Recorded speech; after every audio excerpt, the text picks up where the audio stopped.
Arjun was a young man from a quiet village. He had lost his parents when he was a child. Since then, his grandmother had raised him with love. She never said no to him. She didn't have the heart to scold him, afraid he might feel unloved or broken. Over time, Arjun grew up believing that he was always right. He never liked being corrected. And when things didn't go his way, he often blamed others. One day, he packed his small bag and left for the town where his uncle lived. "I'll find a job, earn well, and make a name for myself," he said with confidence.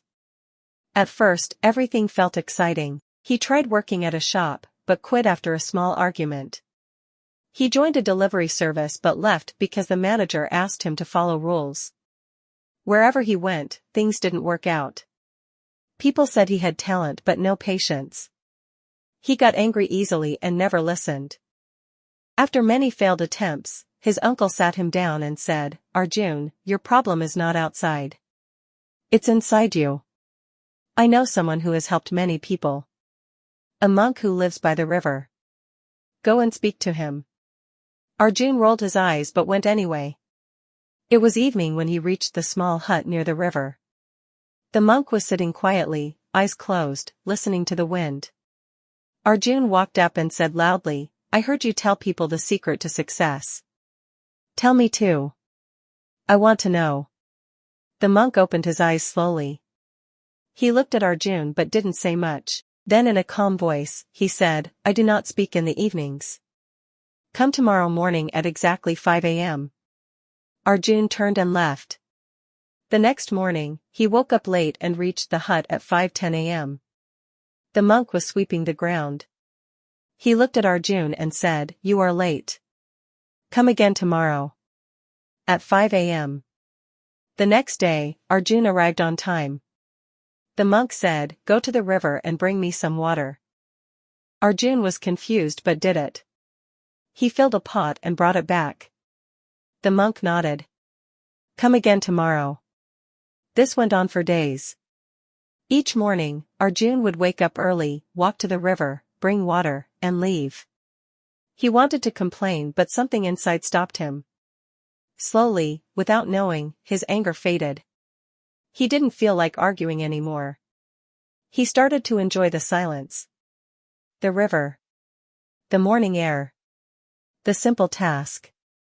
On the 10th day, he sat next to the monk and said softly, "Sir, I don't know what's happening, but I feel different. I feel calm. I think before I speak. What did you do to me?"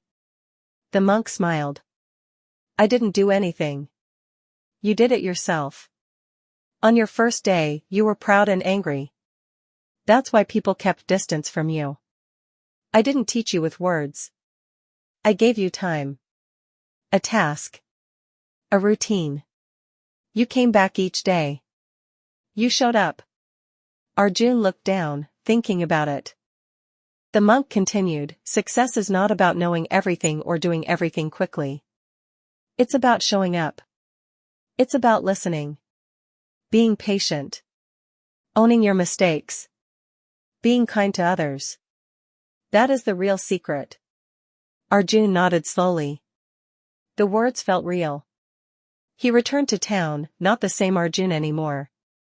With his uncle's help, he started a small sweet shop. He made laddus using his grandmother's old recipe.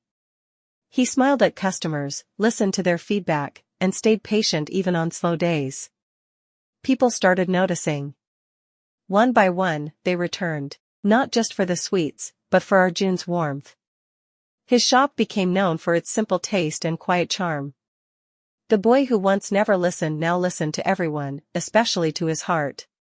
He had found success. Not just in business, but in who he became.